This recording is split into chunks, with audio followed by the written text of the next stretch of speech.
परमपिता परमात्मा, सारी सृष्टि के रचनहार, कुल मालिक, असंख्य ब्रह्मांडों के स्वामी, जगत गुरु, तीनों लोकों में प्रवेश करके सबका पालन पोषण करने वाले राजाधिराज, आत्माधार, नाथों के नाथ, देवों के देव महादेव, सर्वेश्वर महेश्वर, मृत्युंजय, अजरो अमर, आदि अनादि, सनातनी प्रभु, जगत पिता जगदीश्वर, 1008 की उपाधि के वास्तविक अधिकारी, अकाल मूर्ति, शब्द स्वरूपी राम, परम पूज्य, परम दयालु, परम धनी, परम संत, परम हंस, परम पुरुष, संत श्रोमणी सतगुरु रामपाल जी परमेश्वर जी के चरण कमल में देश विदेश से हम सभी सत्सेवक भाई बहनों का उन जी के श्री चरण कमल में अनंत कोटि दंडोत प्रणाम।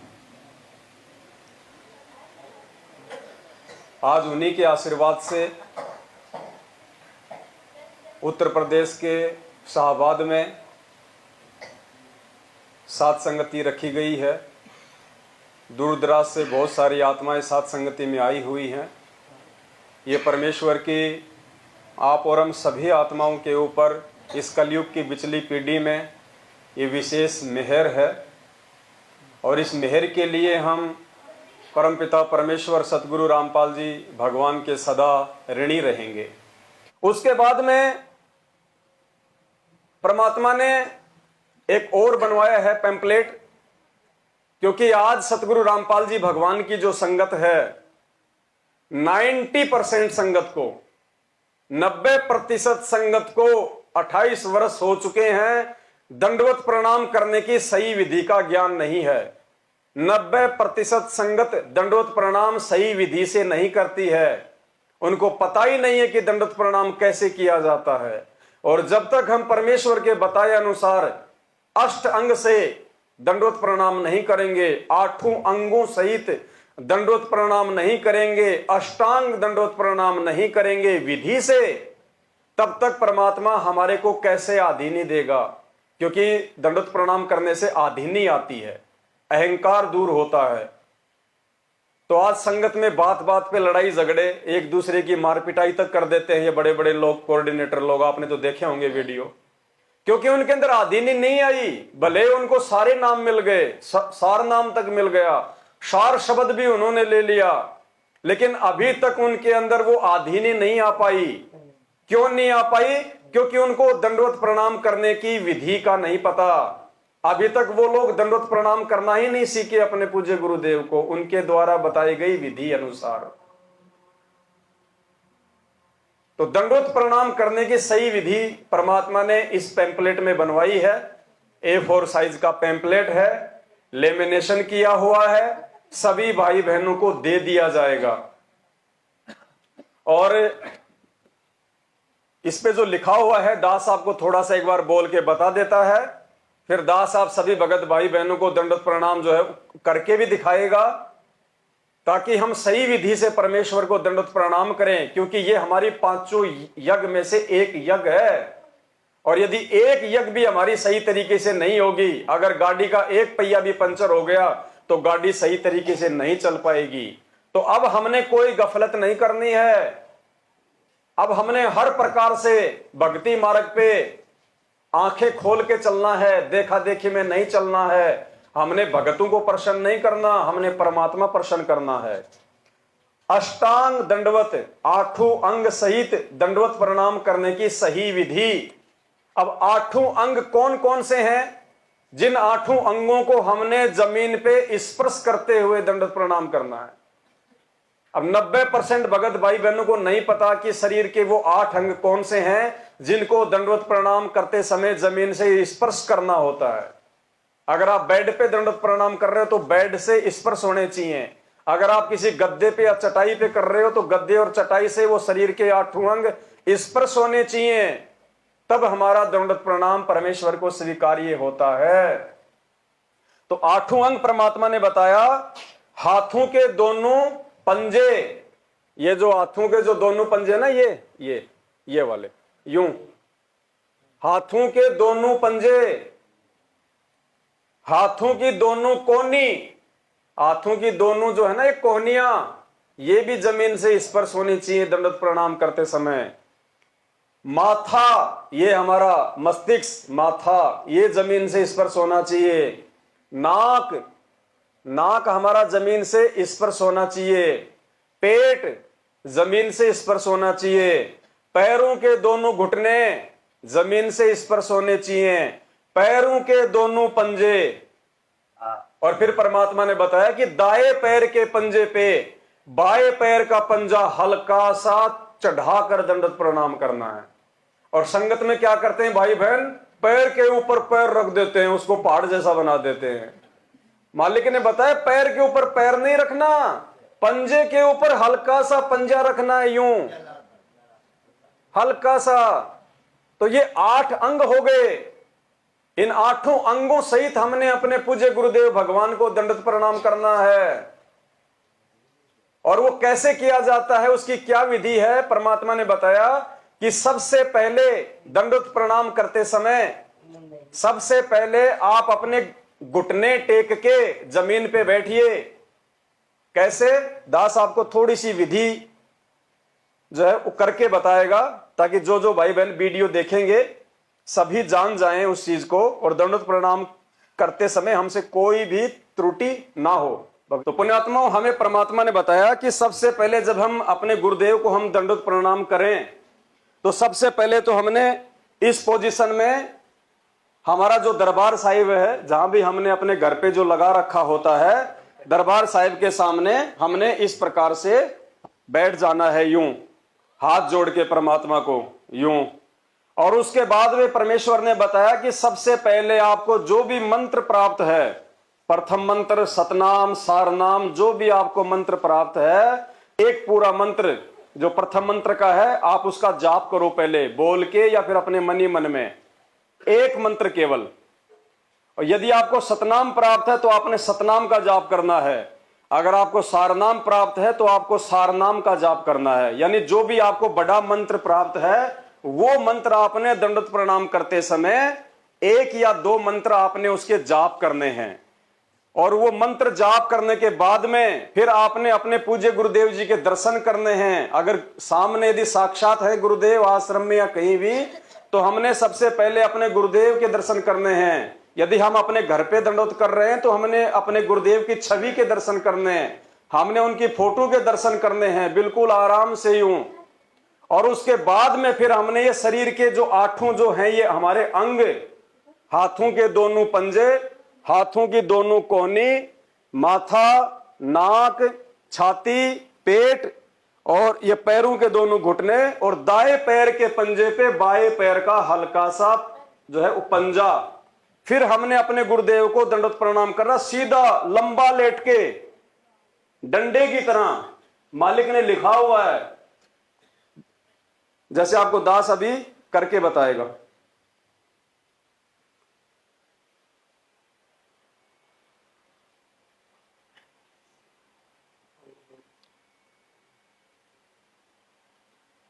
दास ने मंत्र का जाप किया। मंत्र का जाप करने के बाद में हमने सामने अपने गुरुदेव के दर्शन करने हैं, क्योंकि ये जो रिहर्सल है परमात्मा हमसे जो यहां करवा रहे हैं, ये हमारे को त्रिकुटी पे काम आएगी। ये त्रिकुटी पे काम आएगी हमारे को। अगर आज यदि हमने यहाँ पे रिहर्सल नहीं की और यदि वहां हम धोखा खा गए तो वापस हम नीचे पटक दिए जाएंगे। तो सबसे पहले यूं बैठ के परमात्मा को जो है मंत्र का जाप, उसके बाद में हमने खुली आंखों से अपने गुरुदेव के दर्शन करने हैं। दर्शन करने के बाद में शरीर के 8 अंग सहित हमने सीधा लेट के परमात्मा को दंडवत प्रणाम करना है।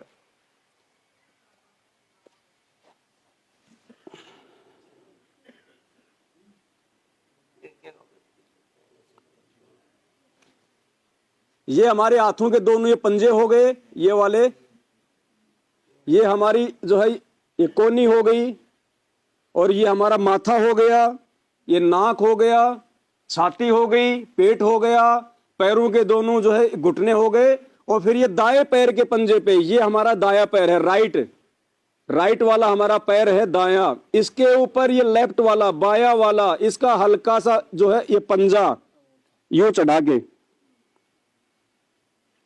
यूं नहीं करना हमने। बहुत सारे भाई बहन यूं करते हैं, यूं, ये गलत है, ये विधि सही नहीं है।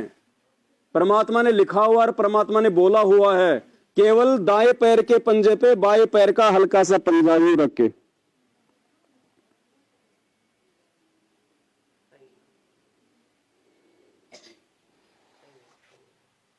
बंदी छोड़ सतगुरु रामपाल जी भगवान की।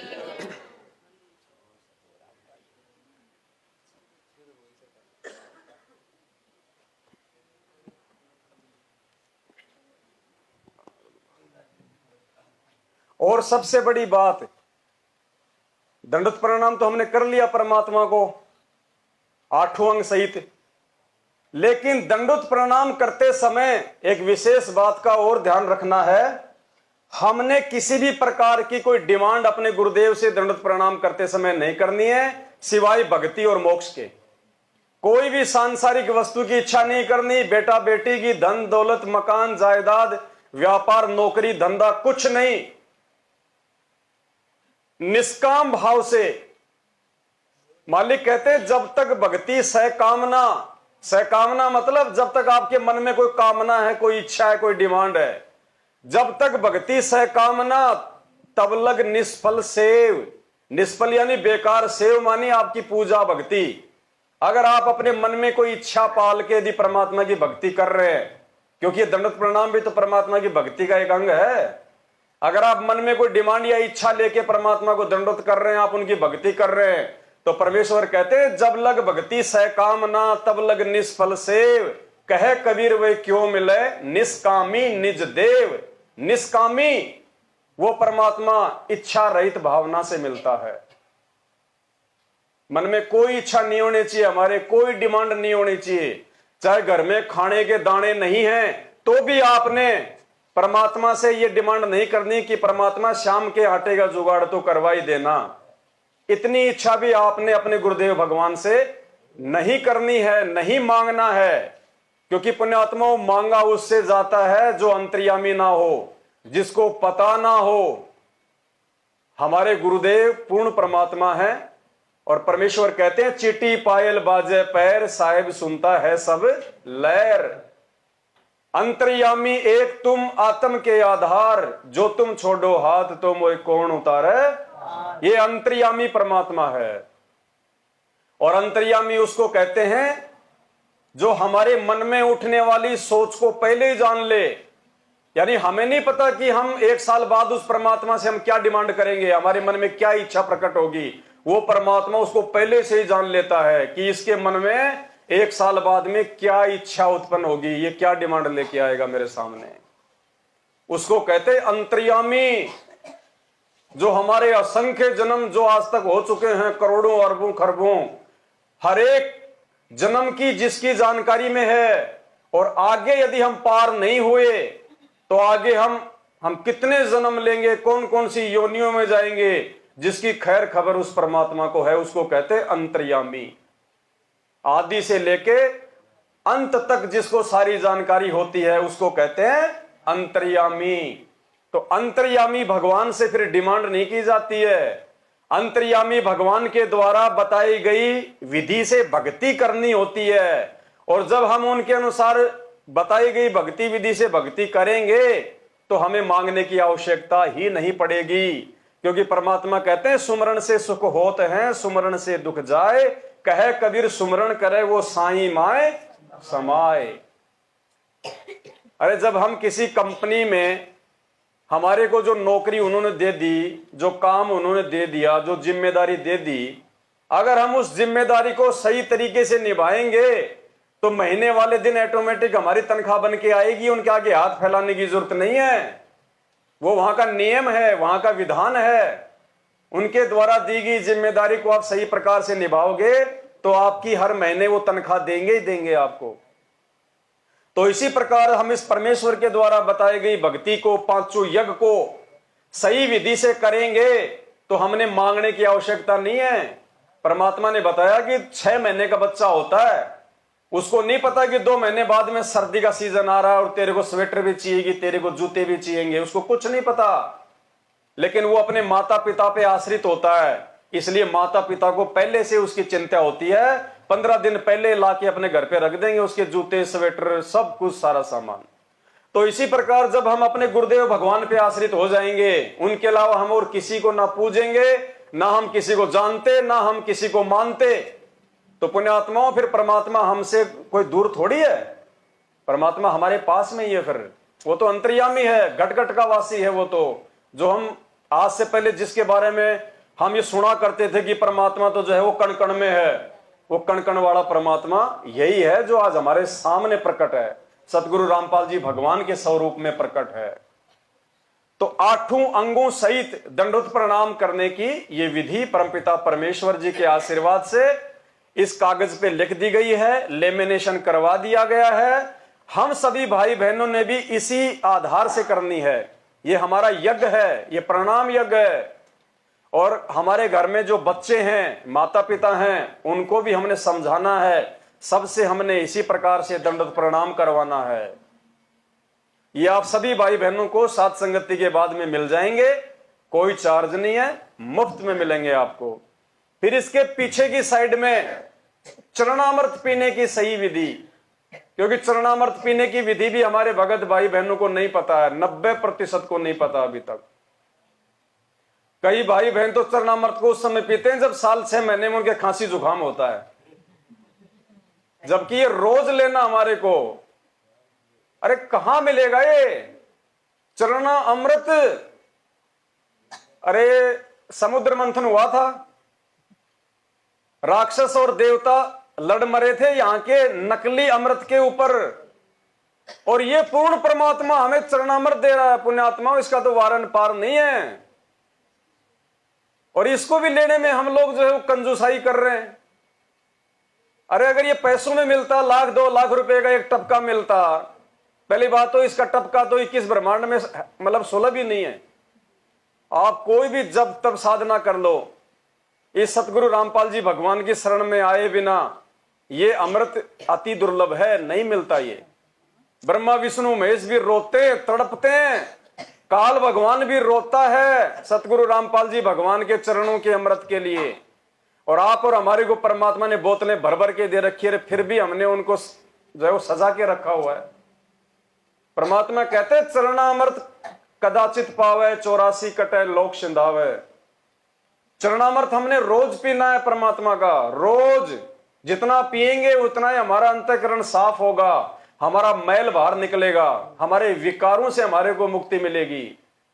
रोज पीना है, ये दवा है, आध्यात्मिक दवा। अब ये पिया कैसे जाता है, चरणामृत लिया कैसे जाता है, 90% भाई बहनों को आज तक इसकी जानकारी नहीं है। और ये सात संगतियां भगवान ने इसीलिए रखवाई है पुण्यात्माओं कि हम इन सभी बातों से परिचित हो जाएं, भगत बने। हमारे को देख के फिर बाकी भगत भाई बहन भगत बने। जैसा भगत परमात्मा बनाना चाहता है वैसा हम बने। तो चरणा अमृत कैसे पिया जाता है, इसकी भी एक विधि है, वैसे नहीं काम करता ये। नाम उपदेश के समय आपको चरणामृत से भरी हुई एक सफेद रंग की प्लास्टिक की छोटी बोतल मिलती है। अब हमने क्या करना है, इसकी पूरी विधि आप भाई बहनों को जो है समझानी पड़ेगी। वैसे तो मालिक की दया से इसमें लिखा हुआ है, फिर भी आपको वीडियो के माध्यम से अगर बता देंगे तो ज्यादा अच्छा रहेगा। भगत जी है क्या यहाँ पे अपने चरणामृत की बोतल है छोटी वाली, वो ले आओ। एक कोई गिलास ले आओ और एक कोई खाली बोतल ले आओ, कोई बड़ी बड़ी हो तो। सत्सायु जी, अब देखो हमारे पास में सारी सामग्री आ चुकी है आप भाई बहनों को समझाने के लिए कि पूज्य गुरुदेव सतगुरु रामपाल जी भगवान ने नाम उपदेश के बाद हमें जो चरणामृत दिया है, उस चरणामृत को हमने कैसे सेवन करना है, क्या उसकी विधि है। तो परमेश्वर ने ये चरणामृत की हमारे को बोतल दी नाम उपदेश के बाद में। अब ये चरणामृत है क्या? ये चरणामृत है सतगुरु रामपाल जी भगवान के चरणों के ऊपर से डाला गया सादा पानी। उनके चरणों के ऊपर से डाला गया सादा पानी, जिसको फिर एकत्रित करके और हम सभी भाई बहनों के लिए इन छोटी छोटी बोतलों में पैक कर दिया जाता है।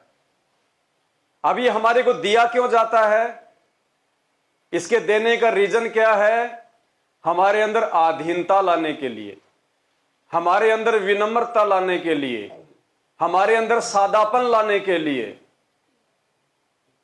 कि यदि कोई भगत होगा, यदि कोई मोक्ष की अधिकारी आत्मा होगी, यदि वास्तव में कोई हंस होगा जिसको भक्ति की प्यास है, जो मान बढ़ाई से दूर है, चाहे वो किसी भी जाति से है, किसी भी धर्म से है, जब उसको पता चलेगा कि ये जो चरणामृत है, ये जो जल है इस बोतल में, ये सतगुरु रामपाल जी भगवान के चरणों का जल है, तो जिसको भक्ति की प्यास होगी वो तो इसको पिएगा। और जो अहंकारी होगा,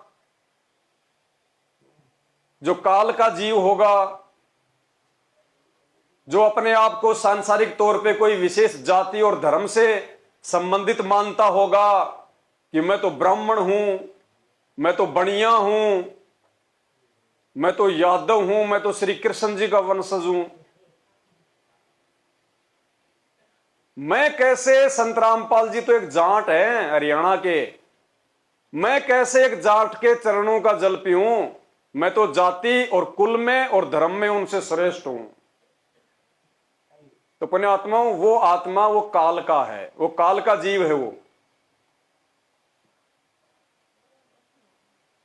और जो ये सोचेगा कि भाई ये परम संत के चरणों का अमृत है और ये तो देवताओं को भी नसीब नहीं है, इस अमृत के पीने मात्र से ना जाने हमारे कितने करोड़ों पापों का सत्यानाश होगा।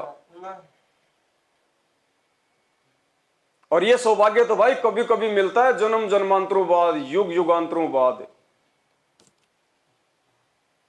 और वो आत्मा रोजाना अपने गुरुदेव के चरणों का जल ग्रहण करेगा, अमृत ग्रहण करेगा।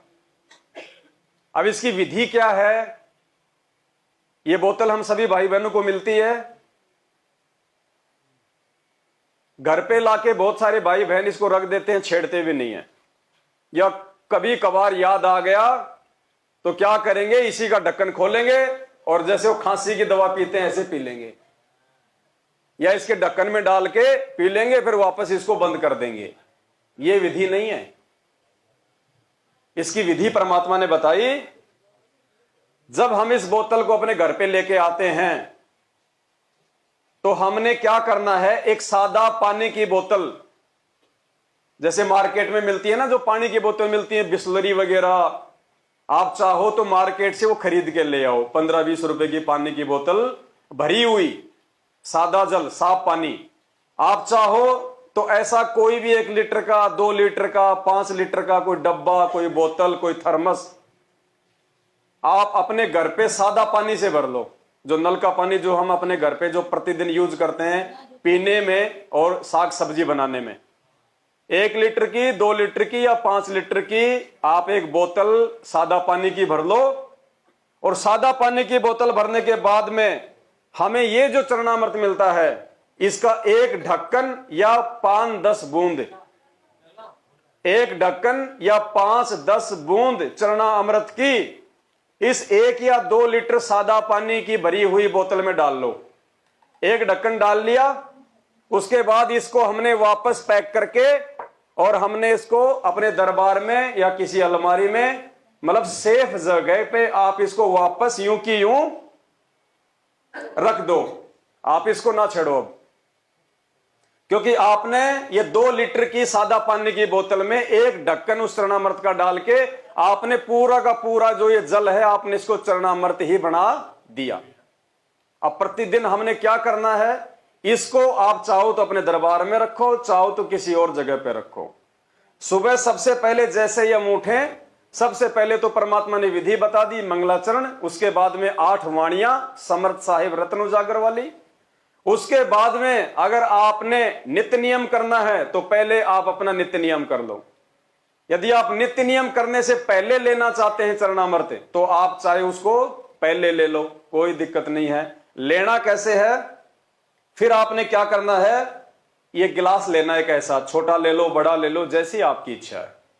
आपने गिलास लिया, इस गिलास में आपने इस बोतल से, जो कि पूरा ही चरणामृत हो चुका है, आपने आधा गिलास, आधा कप या आधा गिलास इस बोतल में से वो चरणामृत डाल लेना है। डाल लिया। डालने के बाद में ठीक वैसे ही करना है जैसे हम दंडवत प्रणाम करते हैं। ये चरणामृत हमने इसमें लेके फिर हमने उसी पोजीशन में बैठना है जिस पोजीशन से हम गुरुदेव को 8 अंगों से दंडवत प्रणाम करते हैं। हमने ये चरणामृत अपने हाथ में यूं पकड़ा और उसके बाद में हमने जो भी मंत्र हमें जो मिला हुआ है पूज्य गुरुदेव जी से, प्रथम सतनाम या सारनाम, 1 या 2 मंत्रों का हमने जाप करना है। जाप करने के बाद में हमने दोनों हाथों से पकड़ के, एक हाथ से पकड़ के नहीं पीना हमने, ये फिर इसका अनादर हो जाएगा। दोनों हाथों से यूं का यूं पकड़ के, ऐसे की ऐसे यूं पकड़ के, और हमने इसको होठों के लगा के पीना है। ऊपर से नहीं पीना, ऐसे होठों के लगा के पीना यूं। और इसको 2 बार में नहीं पीना, 4 बार में नहीं पीना, केवल इसको 1 बार में पीना है। आपने जो आधा कप इसमें डाला ना चरणामृत का, उसको केवल 1 बार में आपने पूरा पीना, यूं का यूं। पीने के बाद में आप इसको साइड में रख दो और फिर वो की वो विधि परमात्मा की मंत्र जाप करके 8 अंग से परमात्मा को दंडवत प्रणाम करना। फिर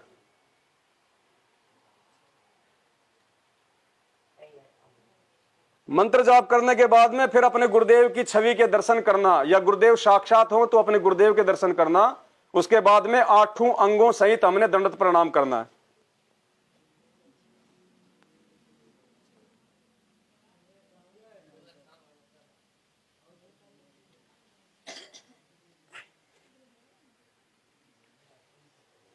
उसके बाद में हमने जो चरणामृत जो पिया था और जो खाली गिलास है, हमने सादा जल, कोई मटके का या कोई भी नल का सादा जल इसमें थोड़ा सा और डालना है, हल्का सा यूं। चरणामृत नहीं डालना दोबारा, सादा जल। और इसको थोड़ा सा हमने इसको यूं हिलाना है, हिला के हमने इसको वापस नीचे बैठ के पीना है। पी लिया। उसके बाद में जहां भी हमारे बर्तन धोने की जगह है वहां पे हम जाएंगे और इस गिलास को हमने अपने हाथ से धोना है, दूसरा नहीं धोएगा इसको कोई भी। हमने इसको खुद अपने हाथ से धोना है। धो के फिर आप अपने दरबार में रखो या जहां भी रखो, अपना वापस इसको रख देना। ये चरणामृत की विधि मालिक ने बताई है। और जैसे ही आपकी ये बोतल खाली होने को हो, क्योंकि हम इसको रोज लेंगे, कई भाई कहते हैं भाई क्या हम दिन में 3 बार ले सकते हैं? 1 बार ही बहुत है, सुबह सुबह ले लो, बहुत है। जैसे ही ये बोतल हमारी खाली होने को हो, इसमें 1 गिलास या आधा गिलास इसमें चरणामृत का बचे, उसी समय इसको ऊपर से सादा जल डाल के और भर लो। बार बार उसको डालने की जरूरत नहीं है। डालना चाहो तो थोड़ा बहुत 2-4 बूंद या 1 ढक्कन उसका डाल लो, अन्यथा कोई जरूरत नहीं है। यह परमात्मा का वचन है। हम इस प्रकार से चरणामृत को हम बढ़ा सकते हैं, हमने कहीं और से लाने की आवश्यकता नहीं है। जैसे इसमें थोड़ा सा बचे, ऊपर से इसको और भर लो, इसको सादा पानी से, वो सारा ही चरणामृत हो जाता है। तो इस प्रकार हमने रोजाना चरणामृत लेना है। अपने बाल बच्चों, माता पिता, जो भी सतगुरुदेव जी से नाम उपदेशी हैं, सबको हमने इसी विधि से चरणामृत लेने के लिए प्रार्थना करनी है। अब जिन भाई बहनों को संकल्प नाम दीक्षा मिली हुई है, अगर उनके पास में चरणामृत है तो बहुत अच्छी बात है। नहीं है तो चिंतित होने की जरूरत नहीं है। ये सादा बोतल ले लो, पानी की भर लो, परमात्मा के दरबार में रखो, 3 टाइम की आरती करो, घर में आपके सत्संग चलेंगे, ये चरणामृत ही बन जाएगा। परमात्मा को दंडवत प्रणाम करके उनसे प्रार्थना करो कि परमेश्वर दया बख्शो, मेरे लिए तो यही आपका चरणा अमृत है। और रोजाना इसी विधि से आपने चरणामृत लेना है। दंडवत प्रणाम करते समय जिनको संकल्प नाम दीक्षा मिली हुई है, जिनको मंत्र नहीं मिला हुआ है, वो अपने गुरुदेव का जयकारा लगा दें। बंदी छोड़ सतगुरु रामपाल जी भगवान की जय। वो गुरु जी का जयकारा लगा के अपना चरणामृत ले लो। अपना दंडवत प्रणाम करते समय भी अपने गुरुदेव को मंत्र की जगह उनका जयकारा लगा। तो ये विधि है। अपने आत्माओं, जब हम इस विधि से हम ये सारे काम हम करेंगे, तब परमात्मा भी प्रसन्न होंगे और हमारी भक्ति भी बनेगी, और जैसा परमात्मा हमें बनाना चाहते हैं वैसा फिर हम धीरे धीरे बनेंगे। तो भाई और बहनों, दास की तो केवल यही हाथ जोड़ के प्रार्थना है, परमात्मा ने दास को सत प्रेरणा करके जो सेवा दी हुई है, मैं तो परमात्मा का शुक्रगुजार हूँ उसके लिए कि परमेश्वर, मैं नीच इस लायक तो नहीं था, पता नहीं आपने कौन से जन्म के कौन से कर्म दे के दास को सेवा बख्शी है। बाकी वर्तमान में तो ना दास की ऐसी भक्ति है, ना कोई ऐसा कर्म है, ना कोई ऐसी सेवा है। तो फिर भी दास पूरी कोशिश करता है परमात्मा की दी हुई सेवा को तन मन से पूरा करने की। जहाँ भी मौका मिलता है परमात्मा की महिमा में जाते हैं। घर पे भी परमात्मा समय देता है तो कोई न कोई सेवा परमात्मा जो है लगा के रखते हैं। अब कल को जब परमात्मा आएंगे तो दास तो भाई पूरी कोशिश करता है कि परमात्मा को मुंह दिखाने के लायक रहूं, नीची गर्दन करके मुझे खड़ा ना होना पड़े, शर्मिंदा ना होना पड़े कि परमात्मा आपकी गैर मौजूदगी में जो पाखंड, जो नाटक इस काल भगवान ने संगत को बर्बाद करने के लिए फैलाया था, तो दास ने तो आपके आशीर्वाद से जितना हो सका, जितना बन पड़ा उतना किया परमात्मा। बाकी आप जानी जान हो, आप जानते हो, अंतर्यामी हो। लेकिन बाकी संगत का क्या होगा भाई, क्योंकि जानकारी परमात्मा सब तक पहुंचा रहा है। कल को कोई भी परमात्मा को दोष नहीं दे सकता कि हमें सच्चाई का नहीं पता था, हमें सही और गलत का नहीं पता था, हमें आपके परिवार और मैनेजमेंट का नहीं पता था, हमें साथ संगतियों के विषय में नहीं पता था। कल को कोई भी व्यक्ति ये बात नहीं कह सकता, क्योंकि परमात्मा ओळमा नहीं रखता है, उलाना नहीं रखता है। किसी न किसी माध्यम से वो संगत को जगाने के लिए संदेशा जरूर पहुंचाता है। तो भाई आगे आप भाई बहनों के ऊपर है, इतना सब कुछ जानने और समझने के बाद भी आप लोग क्या करते हो, कितना परमात्मा की मर्यादा में रहते हो, कितना अपने गुरुदेव को भगवान मानते हो, कितना अपने मोक्ष और आत्म कल्याण के लिए आप संघर्ष करते हो। क्योंकि काल भगवान हर प्रकार से डराएगा, धमकाएगा, हर प्रकार से तोड़ेगा, क्योंकि परमात्मा ने हम सबको अपने से दूर करके 2014 के बाद काल की हद में छोड़ रखा है। काल को परमात्मा ने खुली छूट दे रखी है कि भैया जितना तोड़ना तोड़ ले, जितना मरोड़ना है मरोड़ ले। गरीब कच्चा हीरा कृच हो, नहीं सहे घनमार, ऐसा ये मन हो रहा लेखा ले करतार। परमात्मा ने कह रखा कि भैया जो मेरा होगा उसका तो रिंचक भी कुछ नहीं बिगड़ेगा, एक कण भी तू उस हीरे का नहीं तोड़ पाएगा, चाहे कितनी घन की चोट मार ले, पाखंड की, अज्ञान की, डर की, भय की, धमकी की। जो मेरा होगा, जो पक्का हीरा होगा, उसको तू बिल्कुल भी तू उसको किरच भी नहीं कर पाएगा। और जो मेरा नहीं है उसको चाहे तू आज मार, चाहे तू उसको 15 दिन बाद मार, तू जाने तेरा काम जाने। तो भाई परमात्मा ने हमारी परीक्षा के लिए, कच्चे पक्के हीरों की परख के लिए अपने से दूर कर रखा है। पूरा ज्ञान देके, पूरा समाधान देके, पूरा शंका समाधान करके अपने सत्संगों के माध्यम से। और फिर भी अगर किसी को शंका रह जाती है तो परमात्मा ने छोटी मोटी शंकाओं के लिए शंका समाधान नाम की पुस्तक भी छपवा दी है। और 8 साल से हजारों की संख्या में ऐसा कोई विषय, ऐसा कोई टॉपिक नहीं है जिसके ऊपर परमात्मा ने दास को निमित्त बना कि वीडियो ना बनवाया हो। और आगे भी परमात्मा नए नए खुलासे करवा ही रहे हैं। अब इसके बाद अगर कोई कमजोरी रहेगी तो वही भक्तों की अपनी कमजोरी रहेगी, परमात्मा को हम दोष देने के लायक बिल्कुल भी नहीं है। तो दास की विनती है भाई, अब ये हमारे भाग्य और संस्कार के ऊपर है कि हम कितना इस भक्ति मार्ग पर रह पाते हैं, टिक पाते हैं। क्योंकि अभी तक जो हुआ वो तो बिल्कुल नॉर्मल है, कोई बड़ी बात नहीं है। दास तो उसके विषय में भी आपको सतगुरुदेव जी की प्रेरणा से हमेशा आपको सचेत ही करता आया है कि भैया अगर भक्ति मार्ग पे आपको सावधानी की जरूरत है तो केवल अपने भगत भाई बहनों से सावधान रहने की जरूरत है, और किसी से सावधान रहने की जरूरत नहीं है। दूसरे आपको नहीं तोड़ पाएंगे। अगर आपको काल तोड़ेगा तो संगत वालों के माध्यम से तोड़ेगा। और 2022 में जो छटनी हुई उसमें आप लोगों को, आप ही के सत्सेवक भाई बहनों ने, जो कि आधे कच्चे आधे पक्के थे, उन्हीं के माध्यम से काल काफी लोगों को साथ संगतियों से तोड़ के ले गया। अब आगे का जो समय है 2 से 3 साल का, ये समय है मुख्य परीक्षाओं का। ये बात भी नोट कर लेना। वो आगे आप आगे का जो समय है, अभी तक तो नॉर्मल था, कोई बड़ी बात नहीं है, लेकिन आने वाला जो समय है उस समय में हमारी असली परीक्षा होगी।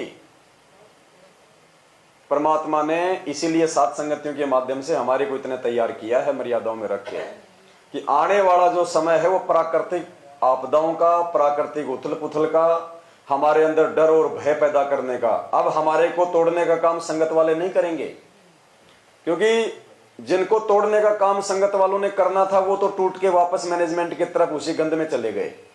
और जो मैनेजमेंट वाले हैं वो तो पहले से ही वो तो टूटे हुए हैं, उनका तो क्या टूटेगा, वो तो चाहे आज मरो चाहे 2 साल बाद मरो। मरने का मतलब चाहे भगवान का मार्ग आज छोड़ो चाहे 2 साल बाद में छोड़ो, और जिसने भगवान का मार्ग छोड़ दिया वो मरने के बराबर ही है। असली परीक्षा फिर साथ संगत वालों की होगी, और वो आने वाले समय में होगी। और ये परीक्षा 18 अप्रैल 2024 के बाद होगी।